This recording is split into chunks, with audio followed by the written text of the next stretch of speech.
and it's time for another Pigskin preview.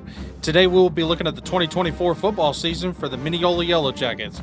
We'll go right into the preview after this word from Gas and Supply.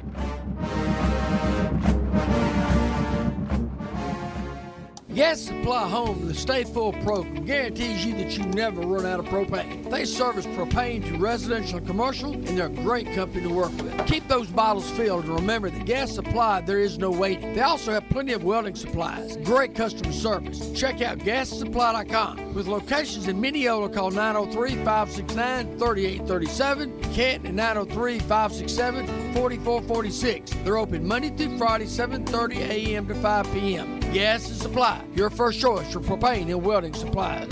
The Mineola Yellow Jackets are under the direction of Aaron Slider. They are in 7-3A Division I Region 2. They got 9 starters on offense and 5 starters on defense. Last year they went 4-6 overall and 3-3 in district. I had the chance to sit down with head coach Aaron Slider. Here's my interview with the coach. All right, we got head coach Mineola, Aaron Slider. Thank you so much for taking time to meet with the radio station, and appreciate this will be my second interview with you. So appreciate your time and taking time out of your busy summer schedule to meet with us. Yes, sir. I greatly appreciate it as well. Yes, sir. Absolutely. Well, to get started here, of course, we kind of introduce everybody to the KMOO country, and of course, we'll have new people in Mineola. And of course, with us being based out of Mineola, we want to inform our listeners, a little bit about your background and kind of your coaching history. Obviously, this will, another year at Mineola, so just kind of tell us, about that. All right. Well, this is going to be my 6th year in Mineola, second as the head football coach. Yes, sir. Years before that, I was the offensive coordinator here. Starting year number 30 as a whole in my career.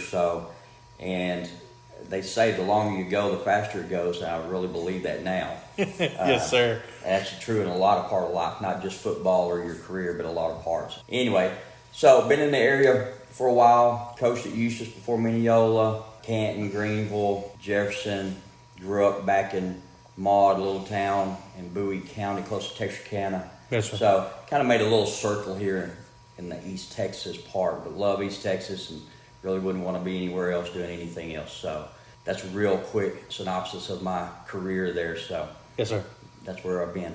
All right, now kind of tell us about your off-season workouts. Kind of tell us about what you guys have prepared for this spring and summer, and kind of reflect a little bit on last season as well, and what you thought of last season's turnout. I thought we've had a pretty good spring, really, yes, sir. Truly, especially going into the summer. I think our summer workouts have been really well.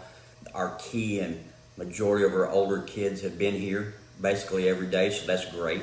Yes, sir. To continue what we've built in the spring, but also to be ready for August the 5th, football-wise. Kids have gotten stronger, bigger. Our biggest thing we really focused on this summer, not necessarily just knowledge-wise of what we're going to do starting August 5th, but also being in better condition. So we've done a little bit more running, a little bit more conditioning, so that way we're not as tired at the beginning of two-a-days, but also beginning of the season. So that way mentally we can remember things and be more focused in games and practices and, and so forth when we sit down and watch film. So we really felt like that was really important, so I thought we focused on that a little bit more. Yes, sir. This summer. I thought we had a great track season at the end of school. And, our kids are ready to compete, really want to continue to move forward. Because last season I really felt like we ended our football season not on the greatest of foot. Not just not making the playoffs, but just not playing consistently at the end. Yes, sir. At the beginning of the year, we had to really find out who our quarterback was going to be. We had started a new defense and really trying to figure out some young kids who had not played a lot, what they were capable of doing. So our season last year, I felt like was kind of up and down. Started kind of down a little bit to find out who those kids were going to be. Started making improvements throughout the middle of the season like we thought we should. And then being in such a tough district with Winsboro, who played, I believe, four or 5 rounds deep, if I remember correctly. Yes, sir. So very good district with them in Pottsboro. Mount Vernon played a couple of rounds. And, of course, Commerce, last year was very good and improved tremendously under Coach McSheffrey. So, as we finished the season, I don't feel like we finished right. Not just because we didn't make the playoff, but just how we were playing well. So that's been on our mind all spring, all summer, making sure we're making corrections. We're all on the right page, all on the same page, kids and coaches, So I think we've definitely made a good step forward with that. Okay, so tell us about some kids you and your staff are going to depend on. Obviously, you did lose your quarterback from last year, Braden Alley, to Henderson State University, graduating. But and obviously you have some other pieces too. But tell us some pieces that individuals that you've seen this spring that have really caught your attention, or kind of give us anybody that you'd like to highlight here. Oh, absolutely. Losing Braden Alley, big loss. Yes, but sir. the greatest thing about him is you hope a kid goes into his senior year and has a great year, and that's what he did. So that's great for him growing and building. But for us this coming year, I feel like it's different kids on different sides of the ball a little bit. Offensively, we have Colton McMahon and Ainsley Stewart coming back, our two receivers who had, for us, pretty good season. Colton had 36 receptions, and Stewart had 20 receptions, and for us that's pretty good. Colton's a big, strong receiver who really and truly plays a lot of different spots offensively, so we do the best we can to try to get him the ball and move him around. Ainsley's going to be a junior who started as a freshman halfway through the season, his freshman year. I believe, if I'm not mistaken, against Bullard, first time he got moved up a couple of years ago. So he's got a lot of experience. But he's also a kid that's going to play a lot on the defensive side. So he's a two-way starter for the past couple of years. So that's great. A lot of knowledge, experience, being in situations to learn and lead everybody else. So not only will he be on the offensive side that we'll look at, but we'll also look for him on the defensive side in the secondary to lead us. Which therefore on the defensive side, we got Juan Villanueva, who's started ever since he was a freshman, who's going to be a junior. He'll be a defensive end for us. Eddie Guerra, who started last year as a sophomore, who, just blew us out of the water as far as how much he had progressed. And he had an absolutely great offseason. Put on a lot of weight, super strong kid who's a max effort in everything he does. So there's never a doubt on when he goes to do something that you have to wonder, how's he going to perform? What's he going to do for you? Because when he says, yes, coach, I'm going to do it, then he's going to be there. Yes, sir. So he'll be playing outside linebacker for us. So, you got three different levels there. At least you got three kids. You're going to say, okay, we know we got a kid here who's going to lead. Another kid at another level is going to lead. And, of course, in the back end with Ainsley Stewart. Yes, sir. Another kid that's going to be a 3-year starter for us on the offensive line is David Reyes. He's been starting at right tackle for us. And he's a kid, he's not 6'5", 290 pounds or whatever, but he's a kid that is always going to be in the right place at the right time. Very few blown assignments for an offensive lineman, which is great. He's not a kid that's going to hoop and holler and all that, but he's a kid that's very dependable, does the right thing. When you go to grade out, he's going to be at the top every single week, so that's great when you're talking about an offensive line.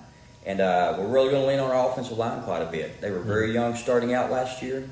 We knew we were going to have a tough few weeks until they grew up, and they grew up and did well as the season went on. So that, for us, is definitely something we're looking forward to, as much as we have run the ball the past few years. Right. All right. Of course, I know you guys evaluate the end of the season as a staff. Can you kind of highlight any additions you have to the staff, or anybody that's left your staff, things of that nature, and how they're going to benefit your kids? And then also kind of tell us, something different you might have done this offseason that you haven't typically done in years past.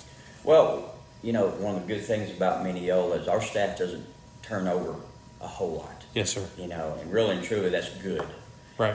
Because everybody kind of knows the expectations. Everybody knows what we're trying to build on and seeing some of the same things. But we did add one coach this year, a young coach by the name of Easton Selman. His dad's already working for us, Bruce, but he is, I think, if I'm not mistaken, maybe 5 or 6 years in the coaching. He started out at Sulphur Springs, went to Tyler Chapel Hill, coached for a year, was at Mount Vernon for a year, and we finally got to get him back over here and coach with his dad a little bit now starting out, and he'll be coaching our linebackers for us. I believe being in those different schools and cultures and atmospheres and practice, situations will help add to our staff and add to some knowledge. And, and as a young coach, be around some of our kids and get along with them, but build them and, communicate and stuff like that. So I think he'll be a great addition for us, for our staff. Again, most of our coaches are still here. So to me, that's a great thing. Some things we might have done differently, some things we definitely have focused on. We talked about that in the football season. taking care of the ball better. I think, but you can probably say that at the end of every season. Sure. Tackling better alignment on defense. Or, are we watching enough film to make sure our kids are knowledgeable enough when they go out and play and feel confident? So those are some of the things we have sat down, discussed. What did we do and where do we need to head and improve for practice purposes and for game purposes. And the film stuff is definitely something we're going to improve on, and along with those other fundamental parts too. All right, so this will be a redistricting year, and also you've got different opponents on your non-district schedule. So kind of talk to us about that. I know your district changed a little bit, but tell us about your non-district opponents or anybody that's kind of intrigued you on your schedule. Yeah, our non-district really changed quite a bit. I really wanted us to just play somebody different. Yeah. Just plain and simple. So we started out with DeKalb Bears, Bowie County team that has had some pretty damn good athletes the past few years. They finished the season last year at 7-3, 5-1 in district, which they came in second to Hooks, which Hooks had a very good team this past year. Sure. They got beat in the first round, but it's not like we're starting off with a team that didn't win a ball game last year or something of that nature. So they're going to be good. Next, we got Scurry Roster. Scurry went 11-1 last year. Got beat in the second round. Was pretty daggum good too. So there's a second week team that knows how to win, has won even in the past years, other than just last year.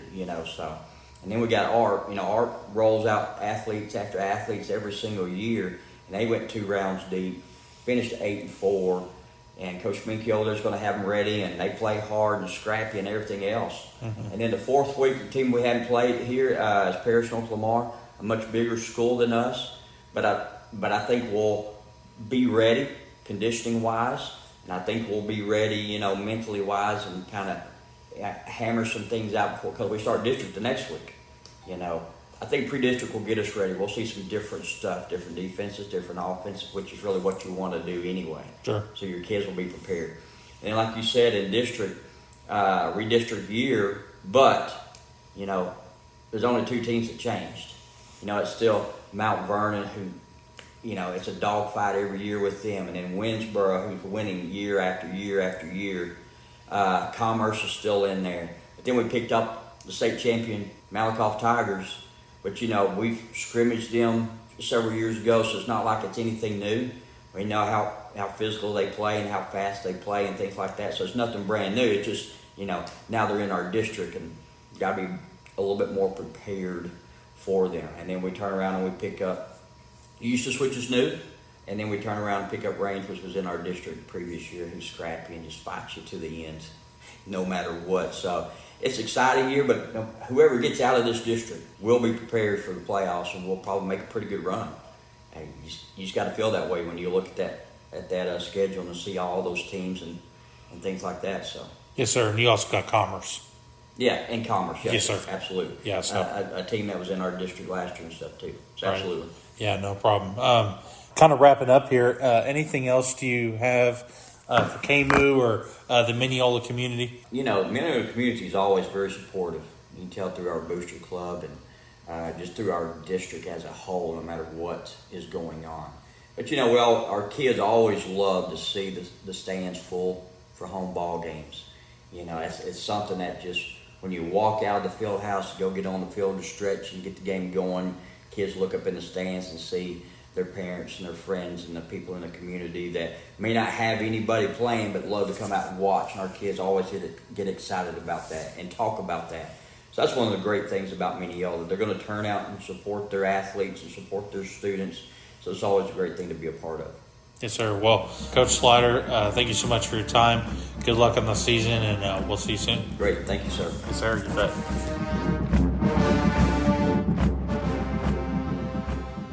The Mineola Yellow Jackets will begin their 2024 football season at home versus the DeKalb Bears. I want to thank head coach Aaron Slider for taking time to sit down with us for this preview.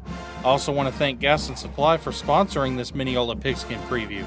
Tomorrow we'll begin our next Pigskin preview with the 2024 football season for the Grand Saline Indians, brought to you by Grand Saline Veterinary. I'm Conrad Bahr, C-Red, and you've been listening to the Butler7media Pigskin preview for the Mineola Yellow Jackets. Thanks for listening and have a great evening.